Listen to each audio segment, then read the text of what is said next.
Masya Allah la quwata illa billah, ini zikir yang ada di dalam Al-Quran,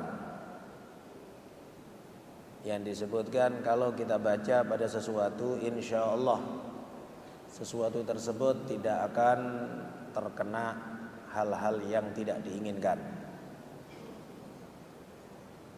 Allah menceritakan di dalam surat Al-Kahfi tentang cerita dua anak raja, yang satu soleh, yang satu cinta dunia, yang satu ahli taat kepada Allah, yang satu bergelimang dengan kenikmatan. Yang ujung cerita Allah Subhanahu wa ta'ala menghancurkan kebun-kebun yang dibanggakan oleh salah satu anak tersebut yang cinta dunia.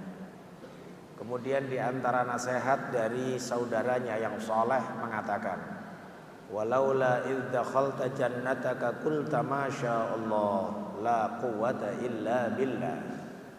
Andai engkau sebelum masuk ke dalam kebun tersebut bukannya membanggakan, bukannya menyombongkan, bukannya angkuh, bukannya merasa paling kaya, tapi engkau mengatakan masya Allah la quwwata illa billah. Maka doa itu penting, zikir itu penting.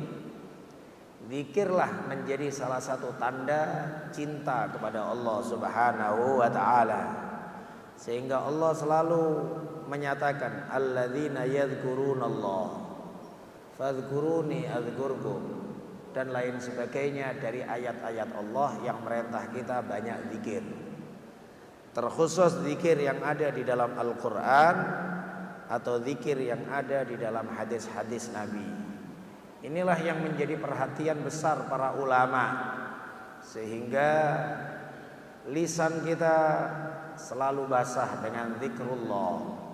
Arti basah di sini bukan basah dengan air ludah, bukan basah dengan air liur, tapi basah di sini diartikan kiasan dari kemudahan, kegampangan,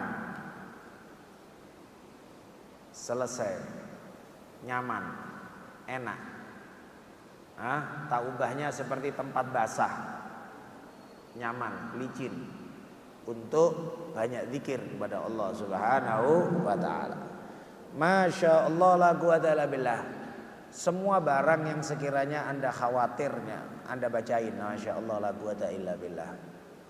Anda punya anak berapa banyak, kadang-kadang anak sekarang ya gampang kena penyakit, ya bacain masya Allah la quwwata illa billah, ya dibacakan di kepalanya, ditiupkan. Anda punya kendaraan, Anda bacain masya Allah la quwwata illa billah. Anda punya HP, bacain masya Allah la quwwata illa billah. Insya Allah HP-nya nggak hilang, insya Allah HP-nya nggak gampang rusak. Semua barang bacain masya Allah la quwwata illa billah. Ini adalah zikir dari Al-Quran. Aneh kadang-kadang orang pakai ada alasan ngomong Al-Quran itu untuk dibaca, bukan untuk obat, bukan untuk gitu-gitu. Cemana pula Al-Quran sendiri yang bilang, Allah yang nyatakan fihi syifa linnas, Allah sendiri. Lah kok ini pula yang kemudian ngatain dibaca untuk ibadah, untuk Allah yang bilang. Para sahabat ngobatin seseorang dengan bacaan surat Al-Fatihah. Sahabat, itulah pemahaman sahabat. Ya berbagai macam cara orang ikhtiar ya. Boleh-boleh saja orang ikhtiar ke dokter, boleh saja orang ikhtiar ke herbal, boleh saja orang ikhtiar ke jamu-jamu, terserah. Dan diantara juga bentuk ikhtiarnya orang dengan doa-doa, ikhtiarnya orang dengan ayat-ayat Al-Quran, ikhtiarnya orang dengan zikir-zikir yang diajarkan oleh Rasulullah Sallallahu Alaihi Wasallam. Bacakan masya Allah la quwwata illa billah. Kalau mamanya ngatakan dengan dihembuskan, dengan ditiup, dengan sedikit diludahin. Memangnya ada? Ya ada. Nabi pun juga gitu kok. Bahkan sekarang diteliti oleh siapa itu? Dari peneliti Jepang, bahwa air yang dibacain doa dengan air yang tidak dibacain doa, ternyata lebih bagus air yang dibacain doa. Istilahnya tahu banyak air, benda-benda yang lain juga memiliki nilai hidup, nilai kehidupan. Mereka memiliki juga insijam, memiliki keharmonisan dan keterikatan dengan manusia. Ya, karenanya cemana Nabi kok mengharapkan seorang mayit di dalam kubur yang diazab bisa diangkat azab atau diringankan oleh Allah hanya gara-gara diletakkan jaridati nakhlin, diletakkan pelepah kurma oleh Nabi. Nabi bersabda, selama ini pelepah masih basah, aku mengharap Allah meringankan azabnya. Kalau Imam Nawawi menyebut dalam syarah Sahih Muslim, karena faktor dari ayat wa im min syai'in illa yusabbihu bihamdi rabbih, dan tidaklah ada sesuatu kecuali pasti semuanya bertasbih kepada Allah. Ya, maka selama masih basah itu berzikir sama Allah. Malah kalau kebiasaan di masyarakat kita, pohon-pohon ditebangin, rumput-rumput dibabatin semuanya ya, yang ada di atas kuburan. Padahal itu doain loh ya. Selama nggak kering, doain, bertasbih dia. Mohon maaf bahasa apakah salah atau benar kata mendoakan ini, tapi yang penting manfaat lah.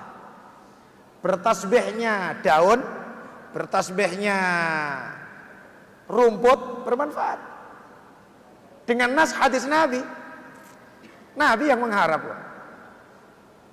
Dalam hadis Sahih Bukhari, ya, saat Nabi melewatin 2 kuburan, Nabi kemudian bersabda, 2 orang ini diazab. Tidak diazablah di dalam perkara besar dalam pandangan dia. Tapi memang demikianlah kebanyakan orang diazab itu karena dosa yang dianggap remeh, kebanyakan. Tapi Nabi menyebut 2 hal. Satu, tidak istibra' di dalam kencing. Amma haduma fala yastabri minal baul. Tidak bersih-bersih, tidak menjaga kebersihan ketika kencing. Yang kedua adalah fakana yamshi bin namimah, salah satunya berjalan dengan bawa adu domba, fitnah, ya, selalu cari kesalahan orang, nyebarin keburukan dan lain-lain sebagainya.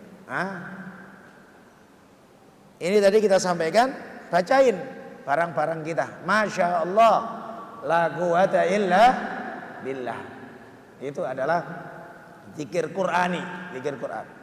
Tawakkaltu 'ala Allah, i'tasamtu billah, ista'antu billah. Aku bertawakal kepada Allah, aku bergantung kepada Allah, aku mohon pertolongan dengan Allah.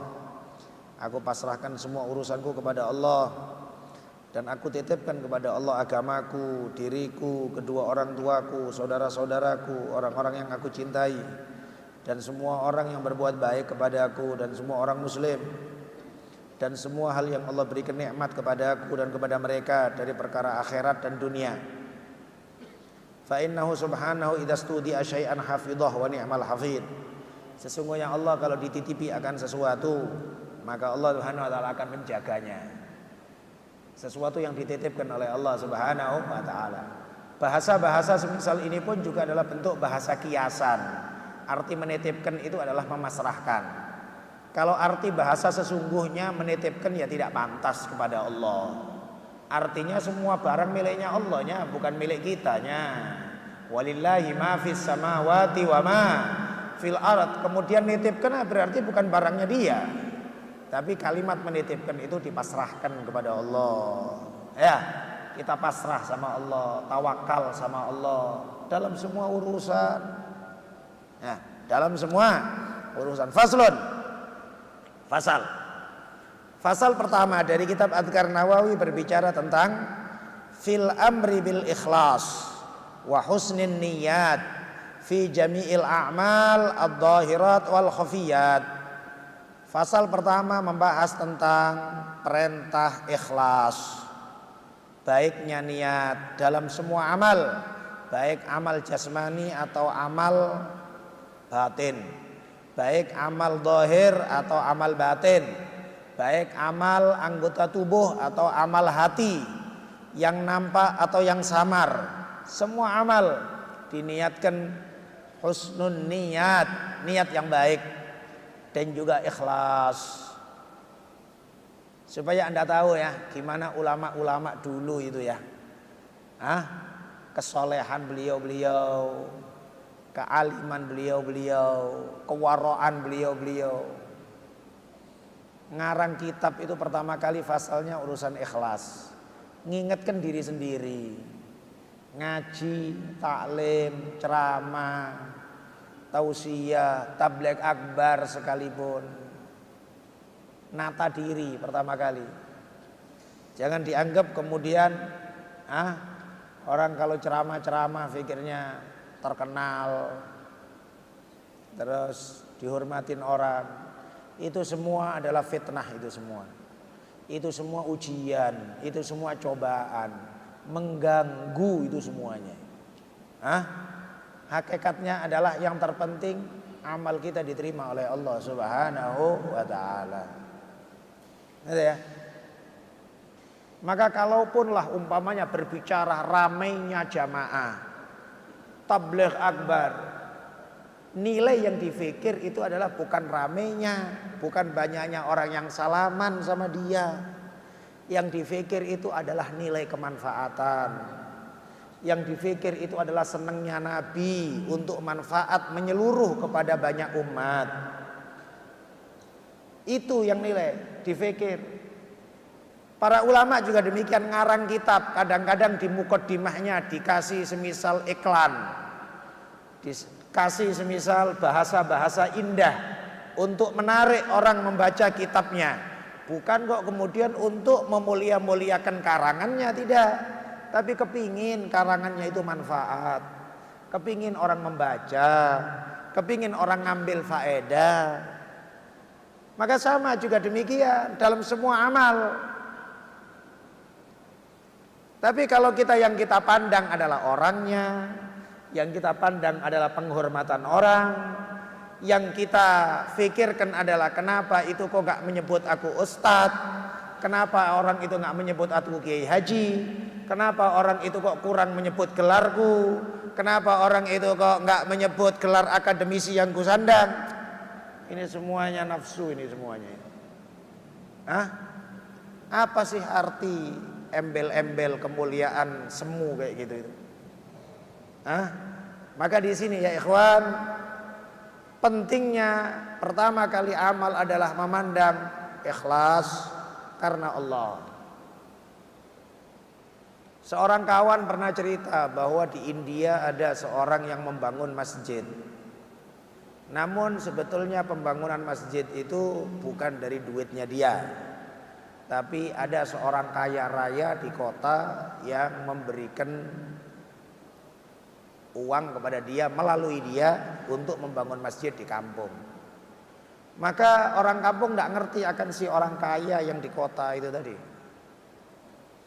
Terus fikirnya orang kampung ya tetangganya dia yang sering ke kota, pikirnya mungkin usahanya sukses di kota, bangun masjid, sehingga sampai dikenallah masjid ini dengan nama si orang kampung ini, wakil, perantara ini. Bos besar, big boss yang di kota tidak disebut sama sekali namanya. Beberapa pemuka-pemuka tokoh masyarakat mengetahui bahwa sebetulnya hakikatnya masjid ini adalah miliknya big boss itu, bos besar di kota, bukan punya si orang yang ada di desa, di kampung itu. Kemudian beberapa tokoh masyarakat, pemuka agama ini datang kepada big boss besar yang di kota. Dia mengatakan bahwa mereka mengatakan bahwa Tuan, kita mengetahui sebetulnya masjid yang dibangun di kampung kami ini dari hartanya Tuan, infaknya Tuan. Tapi masyarakat tidak tahu, dianggapnya ini adalah miliknya tetangga kita. Tapi jawabannya orang yang ngerti ini, inilah ya, meskipun orang ahli dunia, meskipun dia ini kaya, bergelimang harta, tapi terdidik jiwanya. Ada tarbiyah. Ini tarbiyah kayak gini, ini tarbiyah apa kalau bukan tarbiyah tasawuf?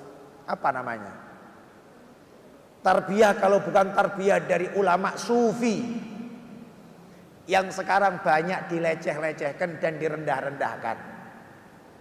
Dulu banyak orang ngerendahin tasawuf. Imam Ghazali dileceh-lecehkan, Ihya Ulumuddin didhaif-dhaifkan. Ternyata sekarang mereka ngambil juga kata-kata hikmah dari Imam Ghazali, dibilangkan dari syekhnya mereka. Gak sportif di dalam agama, dalam ilmu gak sportif. Ya, gak semisal itu orang ahlul ilm. Ini orang kaya big boss ini bilang, bapak-bapak yang terhormat, aku membangun masjid karena Allah. Dan Allah sudah tahu kalau itu bangunanku. Sudah selesai. Selesai, Allah sudah tahu. Kalau kepingin untuk pujian dari orang, ambil pujian dari orang. Kalau kepingin dikenal sama orang, ambil pahala dari orang.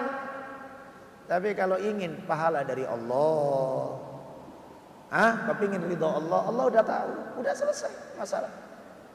Adapun orang memuji, orang mencela, orang biasa saja, nggak jadi ukuran penting.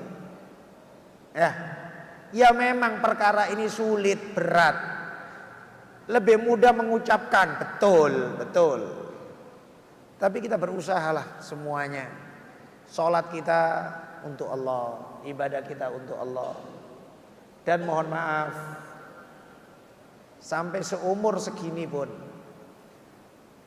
yang sudah kita mayoritas kita udah melewatin masa remaja, atau kita sudah melewatin masa dewasa menuju masa tua. Setelah masa tua kemudian masa tua renta. Kadang-kadang udah tua pun masih belum merasakan manisnya ikhlas karena Allah.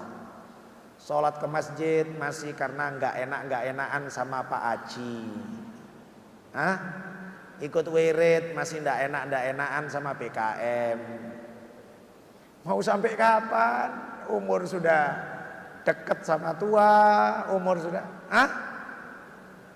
Ini masih ibadah yang karena Allah, ini yang ibadah yang mahdhah, ibadah murni karena Allah. Cemana ibadah yang tidak mahdhah? Cemana ibadah yang dalam bentuk pergaulan sesama manusia? Gimana dengan ibadah yang dalam bentuk hablum minan nas? Ibadah dalam bentuk hubungan horizontal.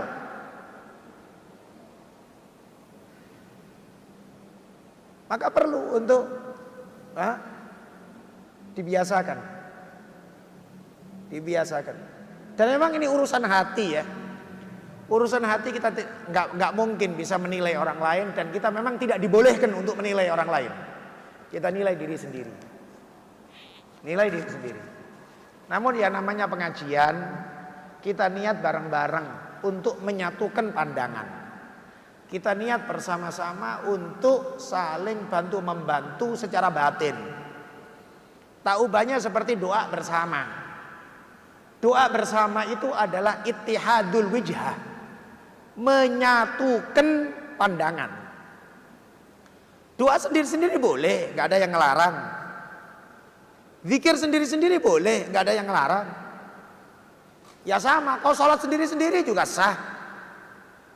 Tapi berjamaah nilainya beda.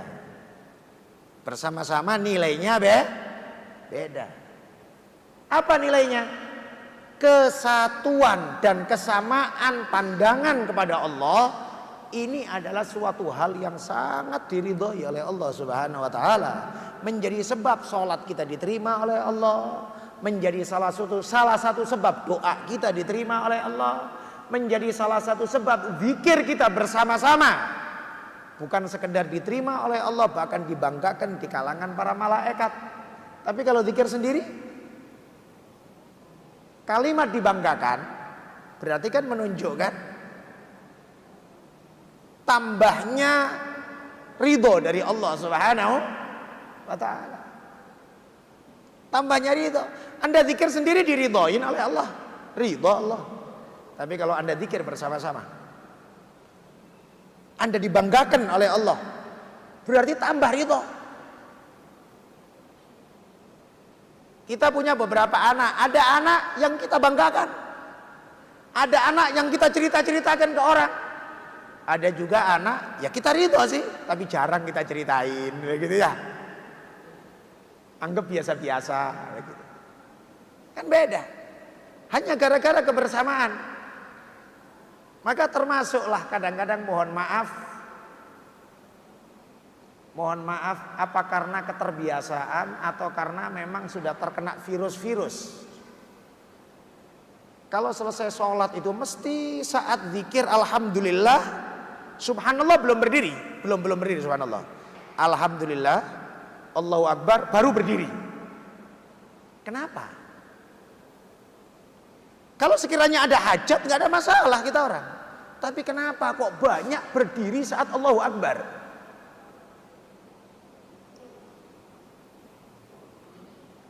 Kadang-kadang pun kalau kita sholat subuh, biasanya sholat subuh itu wiridnya agak lama.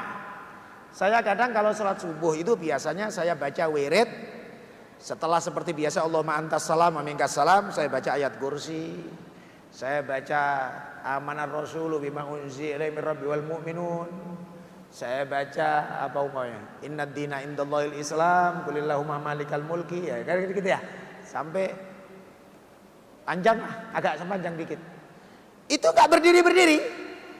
Tapi kalau sudah subhanallah, alhamdulillah baru ada berdiri.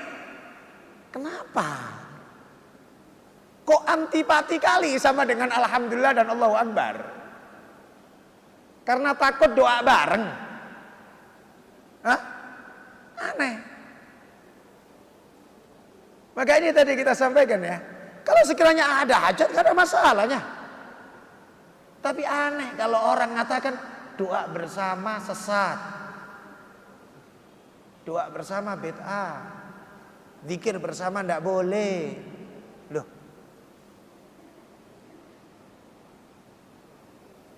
Anda habis sholat kencing boleh apa enggak? Boleh. Anda selesai sholat telepon boleh apa enggak? Boleh. Anda selesai sholat keluar makan beli nasi bungkus boleh apa enggak? Boleh. Lah kenapa habis sholat zikir enggak boleh? Kenapa habis sholat doa enggak boleh? Beol aja boleh kok. Anda selesai sholat jual beli boleh, semuanya boleh. Bahkan para ulama yang mengartikan ayat Quran dalam surat Jumat, fa idza qadaitum manasikakum, apa ini? Fa idza qudiyatis salatu fantashiru fil ardi wabtaghu min fadlillah. Wabtaghu min fadlillah. Kalau sholat Jumat udah ditunaikan, fantashiru fil ardi, maka menyebarlah kalian di muka bumi. Wabtaghu min fadlillah, dan carilah dari anugerah Allah. Para ulama mengatakan afdol dulu disebutkan di antara jual beli yang barokah itu jual beli setelah Jumatan. Jual beli setelah, bukan saat Jumatan ya. Kalau saat Jumatan tidak boleh. Ya, kadang-kadang mohon maaf tidak sedikit masjid-masjid besar kita tengok khotib udah naik, udah khutbah, di luar masih beli-beli. Di luar masih minum es, di luar masih makan, di luar masih tawar-menawar barang. Udah khutbah. Seawam inikah masyarakat kita Tuhan? Khutbah. Dengarkan khutbah ini wajib.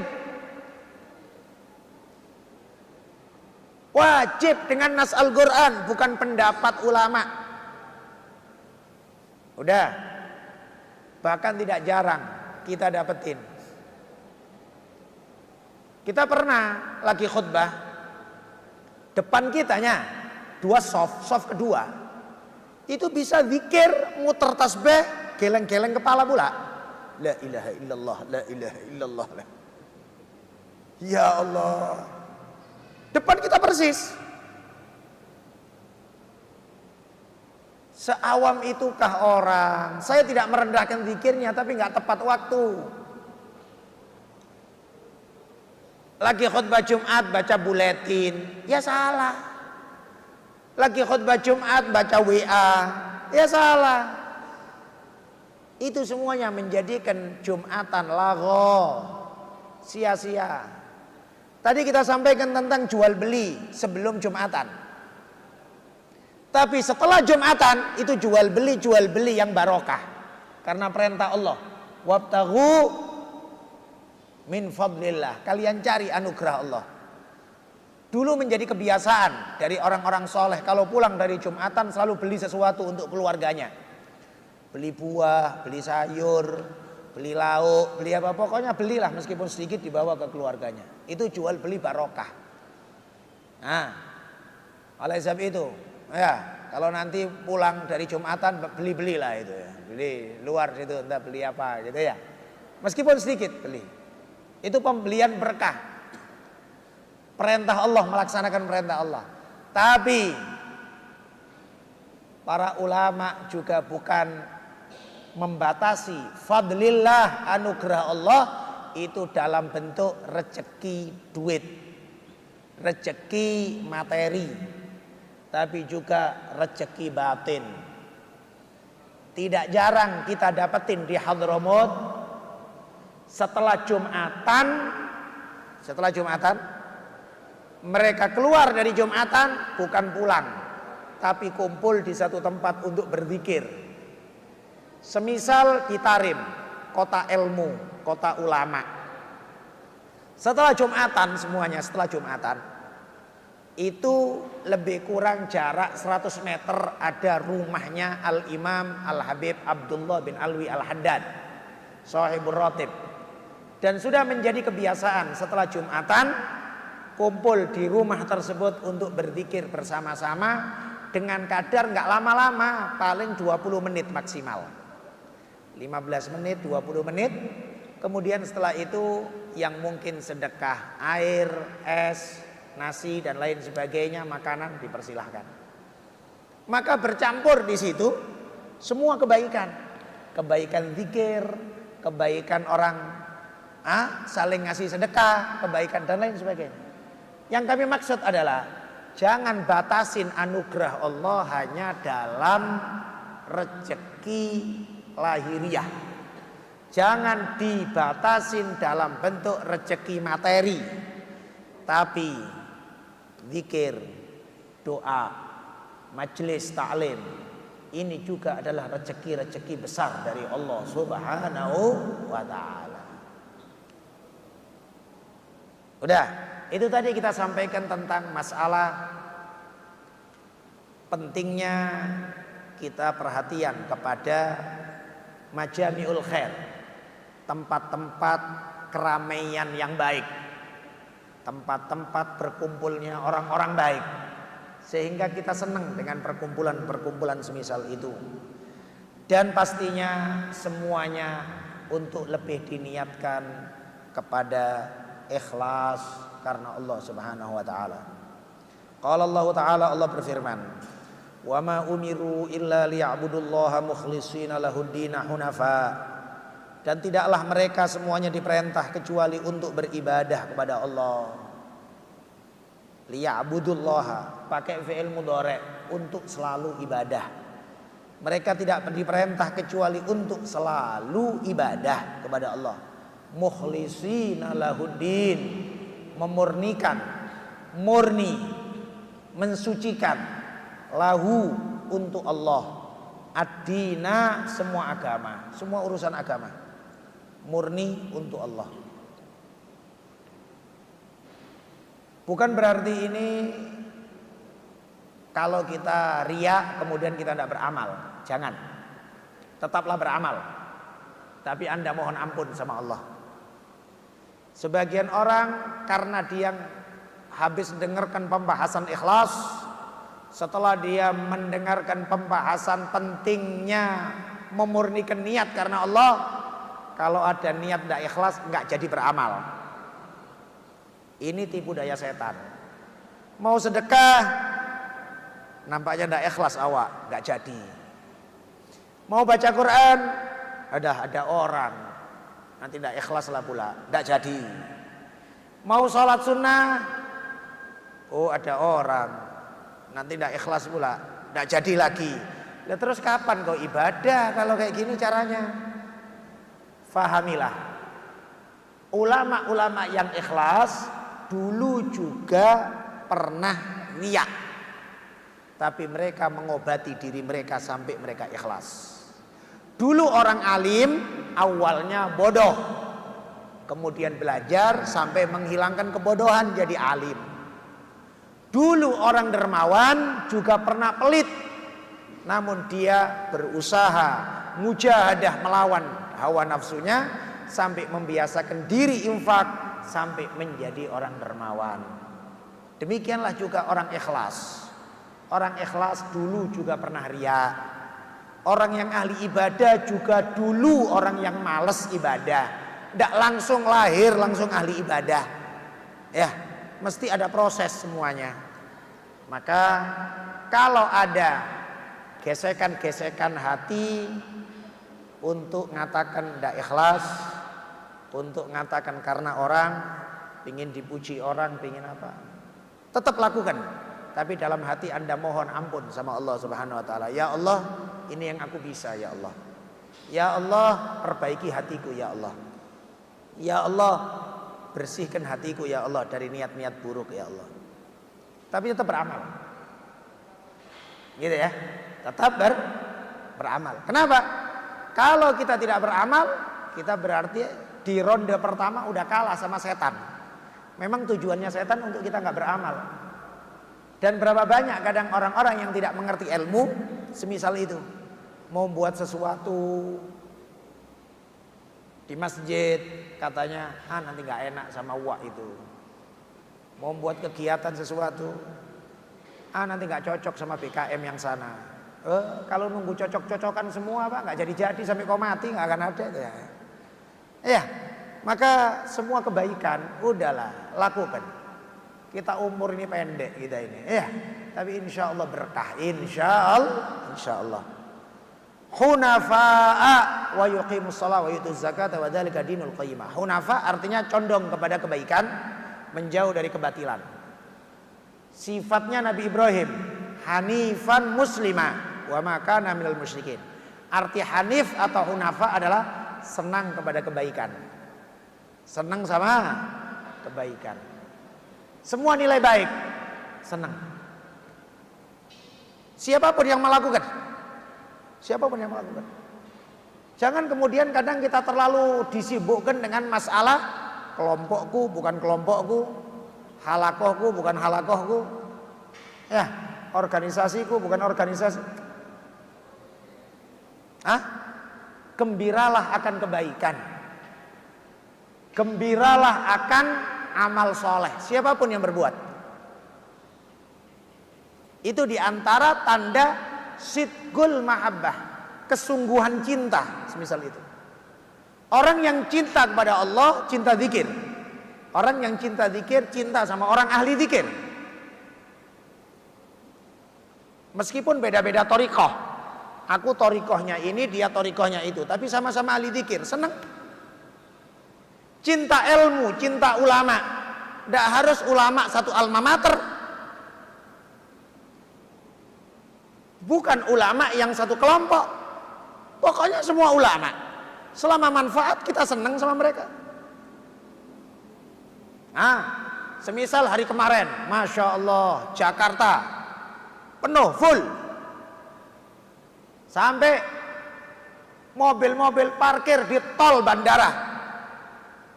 Orang jalan 8 kilo, 9 kilo, 10 kilo. Loh, kalau udah nampak semisal itu masih ada hasut aja dalam hati. Ini hatimu ini terbuat dari apanya gitu loh ya.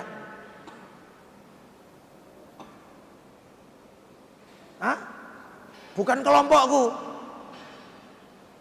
Bukan organisasiku. Mau sampai kapan kita organisasi-organisasian, kelompok-kelompokan? Kayak partai aja. Hah? Udah syiar agama. Beliau keturunan dari Rasulullah. Beliau ulama. Udah alhamdulillah. Kita berharap bentuk keramaian-keramaian semisal itu, bentuk syiar-syiar semisal itu, mudah-mudahan ini tanda ridho Allah, menjadi kembalinya masyarakat kepada ta'zim, kepada ilmu dan ahlul ilm. Sudah bukan kelompok-kelompokan lagi.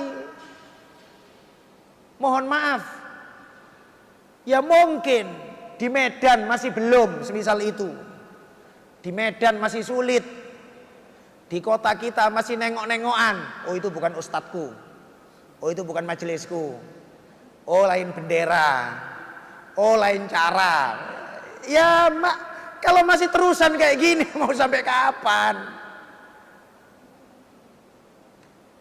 Dan sebetulnya keramaian-keramaian semisal itu sudah nampak di zaman-zaman dulu, zaman tabi'in, tabi'ut tabi'in, atba' tabi'ut tabi'in. Generasi-generasi salafun saleh. Majelisnya Syekh Abdul Qadir Jailani itu yang hadir setiap majelis puluhan ribu. Disebutkan yang nangis ratusan. Kalau digotong karena pingsan itu minimal 30-40 orang setiap majelis. Karena takut sama Allah. Majelisnya Syekh Abdul Qadir Jailani. Setiap hari Syekh Abdul Qadir Jailani itu menerima tamu tidak kurang 700-800 orang. Setiap hari. Ngasih makan tamu 700-800 orang. Lebih dari presiden ini. Lebih dari gubernur ini. Semisal itulah ulama dulu. Kalau disebutkan Sayyidina Ali Al-Uraidi bin Ja'far Shadiq bin Muhammad Al-Bagir bin Ali Zainal Abidin Ibn Al-Husain bin Ali bin Abi Talib, salah satu cicit-cicit Rasulullah Sallallahu Alaihi Wasallam.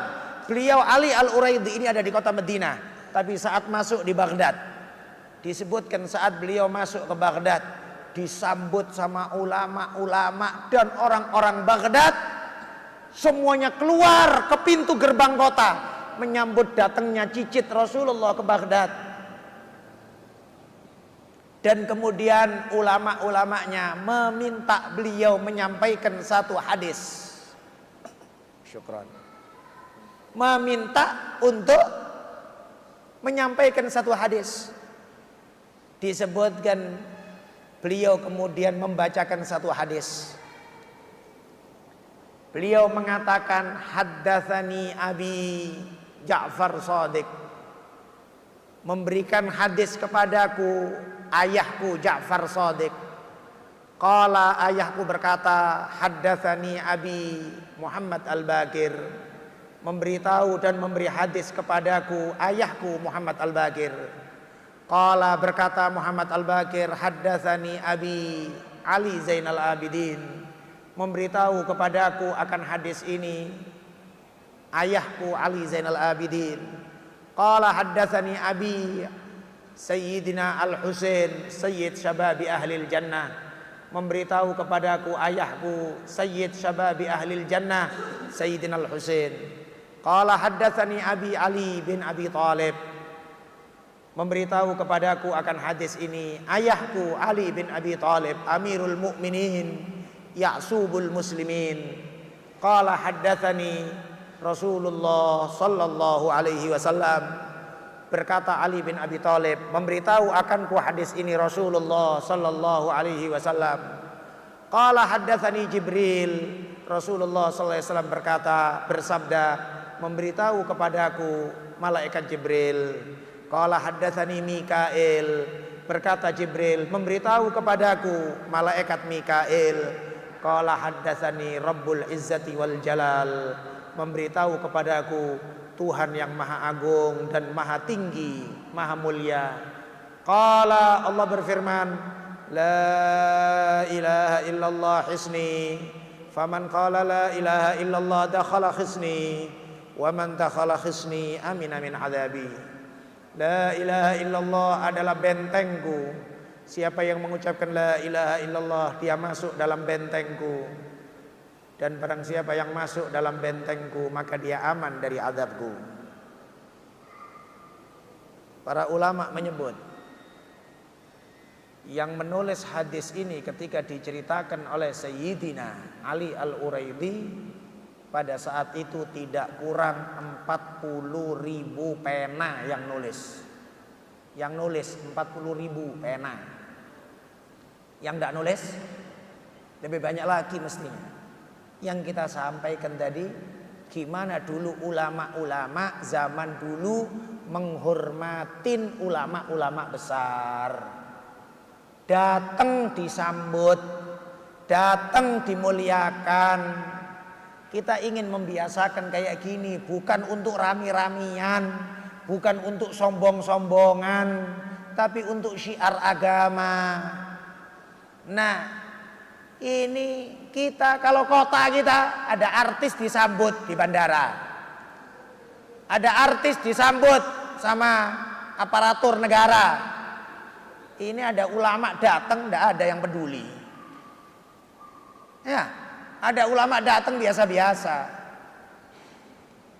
Maka di sini membiasakan kita untuk takdim kepada ilmu dan ahlul ilm. Mudah-mudahan insya Allah diberkahi oleh Allah Subhanahu Wa Taala. Mudah-mudahan apa yang kita sampaikan dibarengin hidayah dan taufik oleh Allah Subhanahu Wa Taala. Mudah-mudahan menjadi ilmu yang barokah, yang manfaat untuk yang menyampaikan juga untuk yang mendengarkan semuanya. Mudah-mudahan majelis kita selalu majelis yang diridhoi oleh Allah Subhanahu Wa Taala. Amin ya rabbal alamin.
Terima kasih.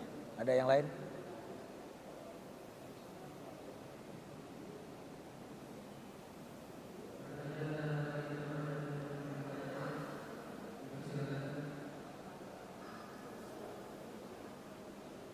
Cukup? Ya khair, terima kasih. Inilah tadi pentingnya kita membahas tentang masalah ikhlas. Pentingnya kita membahas bahwa tujuan semua perbuatan kita adalah diterima oleh Allah Subhanahu Wa Taala. Itu saja. Adapun orang yang mencela, orang yang mencaci, orang yang tidak cocok, supaya kita fahamkan juga pada diri kita di setiap apa yang kita lakukan, bahwa tujuan utama kita adalah ridho Allah Subhanahu Wa Taala dan ridho Rasulullah. Umpamanya seluruh dunia umpamanya di satu sisi, tapi Allah dan Rasulullah di sisi yang lain, kita akan ikut Allah dan Rasulullah.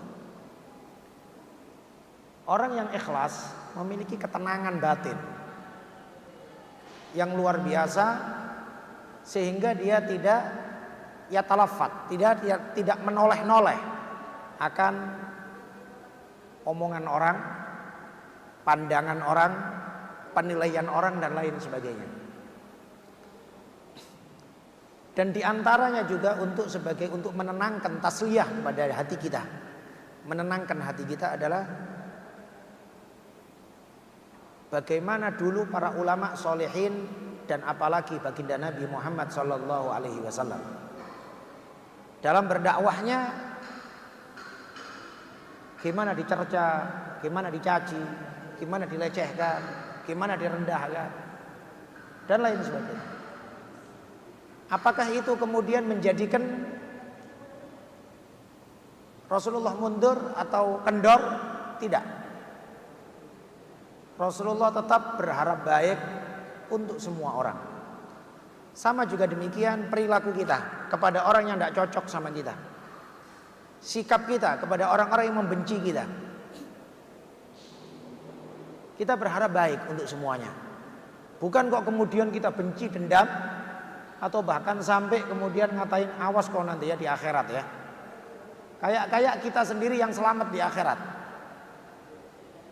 Tapi niatkan untuk baik untuk semuanya. Kapan dia baik bukan urusan kita. Dia baik, dia buruk bukan urusan kita.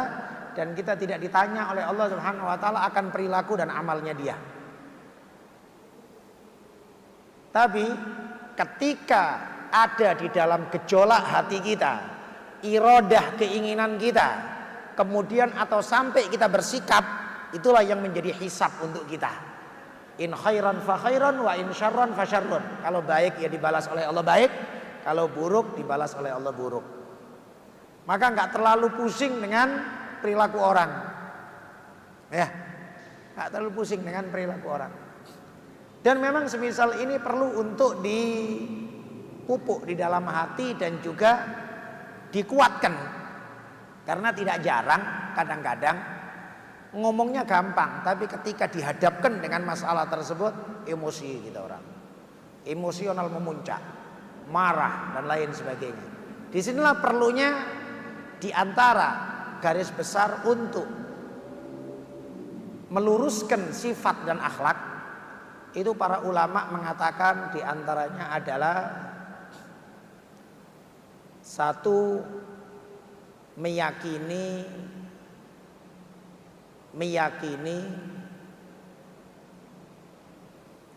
pandangan Allah Subhanahu wa taala kepada kita dalam semua urusan.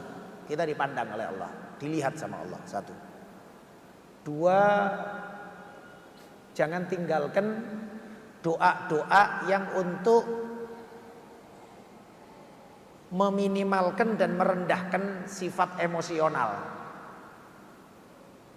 Semisal doa-doa a'udzubillah minasyaitonir rajim.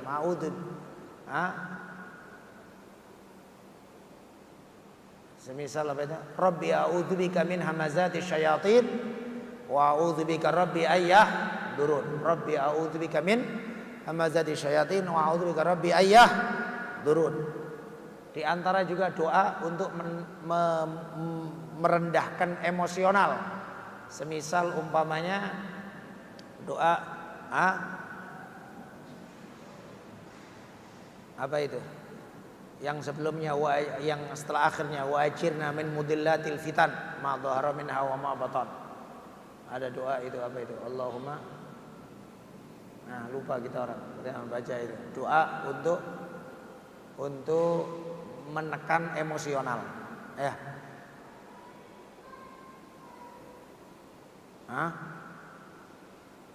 Kemudian diantaranya lagi adalah banyak membaca kitab-kitab sejarah orang-orang yang sabar. Artinya dibanding dengan ujian yang diterima oleh ulama-ulama dulu. Ya. Sangat jauh sekali ujian kita. Kita ini sudah enak kali kita orang. Dulu Nabi dakwah itu dilemparin batu. Kita disediain makanan, prasmanan. dihormatin, salaman dan lain sebagainya. Dulu banyak ulama difitnah. Bukan kok kita minta untuk ujian-ujian itu, tidak. Tapi kita mengakuin gimana kita ini banyak dimudahkan oleh Allah Subhanahu wa taala untuk banyak syukur. Termasuk juga duduk dengan orang-orang solihin supaya sifat-sifat baik mereka tertarik sama diri kita. Disebutkan tabiat-tabiat manusia itu saling tarik-menarik satu sama yang lain. Gampangannya gini, kalau Anda duduk sama orang gembira, Anda ikut gembira. Anda duduk sama orang susah, Anda ikut susah. Anda duduk sama orang dermawan, Anda ikut dermawan. Anda duduk sama orang pelit, ketularan pelit. Anda duduk sama orang berani, ikut berani. Kan gitu ya. Anda duduk sama pengecut, jadi sama pengecutnya. Gitu. Saling tarik-menarik sifat itu. Maka sering duduk sama orang-orang soleh. Kalau disebutkan Sayyidi Al-Habib Abdul Qadir bin Ahmad As-Saggaf, sahib Jeddah, wali besar di Jeddah. Beliau di majelis taklim ratusan orang, ulama-ulama yang hadir di Jeddah. Alhamdulillah kita pernah di rumah beliau. Saat ngaji, datang orang yang tidak punya akhlak masuk, kemudian mencela-cela. Ini majelis apa ini? Ini orang tua sudah pikun, ini ngomong tatat panjang lebar. Depan muridnya. Muridnya marah lah, mau marah muridnya. Tapi gurunya beliau Habib Abdul Qadir menenangkan semuanya. Tenang. Udah? Dia marah-marah, dia mencaci maki semua sekarang sudah didengarkan sama beliau. Depan beliau, depan murid-muridnya. Selesai ngomong lama, Habib Abdul Qadir cuma mengatakan jazakumullah ahsanal jaza, terima kasih dengan senyum. Terima kasih. Dan senyumnya bukan senyum-senyum kecut, enggak. Bukan senyum dipaksakan, senyum serius. Terima kasih, jazakumullah ahsanal jaza. Semisal itulah sifat yang diberikan oleh Allah Subhanahu wa taala kepada ibadur rahman. Wa ibadur rahman alladzina yamshuna al-ardi hauna wa idza khatabahumul jahilun qalu salama. Kalau diomongin sama orang-orang bodoh, qalu salama. Kalau orang mencela kita, anjing kau, kita pula bilang kau yang anjing. Ya sama anjingnya lah. Dia bilang anjingnya sama anjingnya.